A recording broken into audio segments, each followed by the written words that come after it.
বৃহস্পতিবার জামশেদপুর এফসির বিরুদ্ধে আইএসএল এর সেমিফাইনাল খেলতে মাঠে নামবে মোহনবাগান।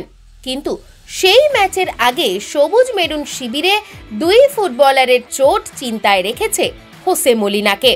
সোমবার চোটের জন্য অনুশীলন করেননি আপুইয়া এবং মনবীর সিং। ফলে জামশেদপুর এফসির বিরুদ্ধে এই দুই ফুটবলারের মাঠে নামার সম্ভাবনা খুব কম। তাই গুরুত্বপূর্ণ ম্যাচের জন্য মনবীরের বিকল্প ফুটবলার তৈরি করে রাখলেন বাগান কোচ।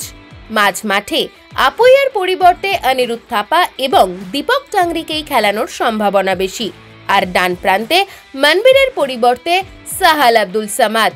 ইতিমধ্যেই চোট সারিয়ে সম্পূর্ণ সুস্থ হয়ে দলের সঙ্গে অনুশীলন করছেন সাহাল। এর আগেও মনবীরের পরিবর্তে সাহালকে রাইট উইংয়ে খেলতে দেখা গেছে। ফলে জামশেদপুর এফসির বিরুদ্ধে সেই পুরনো ছকেই ফিরতে পারেন কোচ হোসে মলিনা।